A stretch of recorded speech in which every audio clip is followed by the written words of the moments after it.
जिल्हा पातळीवरील एखादा पोलीस उपक्रम केवळ यशस्वी ठरणे नव्हे तर तो थेट राष्ट्रीय स्तरावर झेपावणं ही अभिमानाची बाब असून अकोला पोलीस दलाच्या प्रोजेक्ट त्रिनेत्रनं हे यश संपादन केलंय। पोलीस अधीक्षक अर्चित चांडक आणि युवा तंत्रज्ञ किशन पनपालिया यांच्या नेतृत्वातून साकारलेला प्रोजेक्ट त्रिनेत्र आता राष्ट्रीय स्तरावरील स्पर्धेत झळकणार आहे।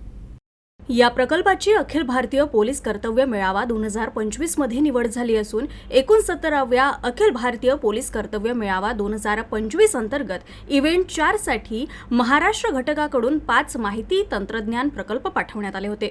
त्यापैकी सर्वोत्तम माहिती तंत्रज्ञान प्रकल्प स्पर्धेसाठी महाराष्ट्राच्या वतीनं प्रोजेक्ट त्रिनेत्रची निवड करण्यात आली। दिल्ली येथील नॅशनल क्राईम रेकॉर्ड ब्युरोच्या कार्यालयात अधिकाऱ्यांसोबत जिल्हा पोलीस अधीक्षक अर्चित चांडक यांनी कृत्रिम बुद्धिमत्ता आधारित संकल्पनेवर आधारित या प्रकल्पाचं प्रभावी सादरीकरण केलं।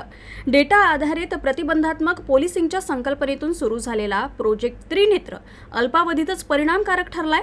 पारंपरिक पोलिसिंगला बुद्धिमान, मोजमाप योग्य आणि तंत्रज्ञानाधारित प्रणालीमध्ये रूपांतरित करण्याचा हा यशस्वी प्रयत्न मानला जातोय। स्थानिक स्तरावर सुरू झालेला हा उपक्रम आता देशाच्या व्यासपीठावर प्रतिनिधित्व करतोय।